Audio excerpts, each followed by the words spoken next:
thought, moving the basket beside her out of the direct sun. 1 minute you felt like laughing, and the next thing you knew, you were crying. She glanced at the basket. Would she ever feel normal again? As the taxi passed along the road that paralleled Windmill Farm, Sadie scanned the fields, horrified.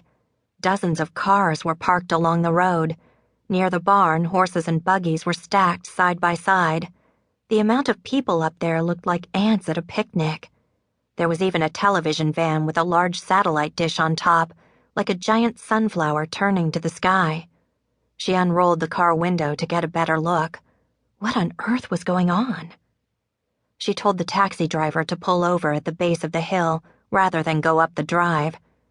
After paying the driver, she stood by Julia's roadside stand, a small suitcase flanking her on one side, an oval-shaped basket on the other, a small box in her hand. She wasn't quite sure what to do next. The thought of walking up that hill into a crowd of strangers mortified her. Strangers were on Sadie's avoid at all costs list. She was shy to the point of sickness among strangers. When she was out in town, she almost swooned with fear. Why had she let the taxi drive off?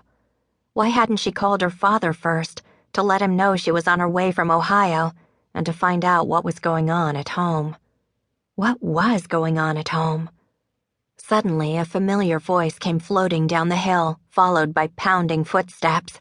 Sadie! Mary Kate was running toward Sadie, full blast, arms raised to the sky, a look of pure joy on her face. Sadie threw open her arms and hugged her little sister. Mary Kate, you've gotten so tall. Fresh and tall and sleek, though starting to fill out her dress. Her little sister was on her way to becoming a woman. You didn't let anyone know you were coming. I wouldn't even recognize you if I passed you on the street. She handed MK the small container. Rome sent along a new queen bee for your hives.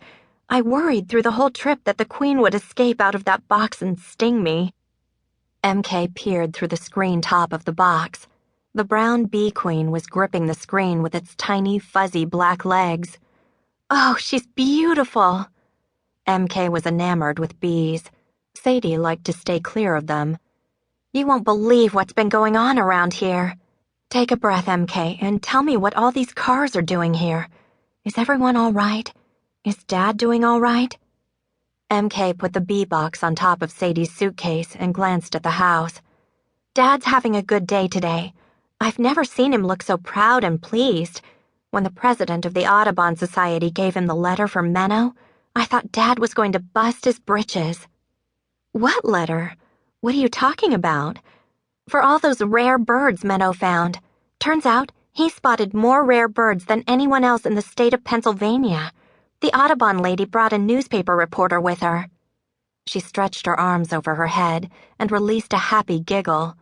And right when they were presenting the letter to Dad, the game warden drove up. He sent an intern to stock the creek with trout, and he spotted another couple of rare birds.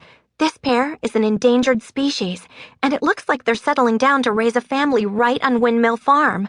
So that meant the game warden had to put no trespassing signs up all over the farm. Of course, that was like sending out a skywriter with the news that Windmill Farm has another rare bird. Suddenly, the whole town arrived, even a television crew. She pointed to the news truck. They're trying to film the birds. That's got the Audubon lady all upset. She's worried so much interest will disturb the birds. But the game warden says the public has a right to observe the birds as long as they're not trespassing on private property. I don't think there's anyone left in town. They're all up there listening to the game warden and the bird lady and the news reporter. It's better than a volleyball game. She spun herself in a little circle and clapped her hands, her grin wide. And now you're home, too.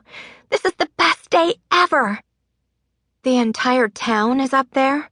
Sadie said. Oh, no. Even folks from our church? Everybody. Even on a perfect spring day, folks just dropped their plows in the fields and hurried over. Fern is trying to figure out how many think they're staying for supper. MK turned to look up the hill. There's Dad! She cupped her hands around her mouth and called out, Hurry, hurry, hurry, Sadie's home! She turned back to her sister. Uncle Hank is trying to get himself on the local news. It's making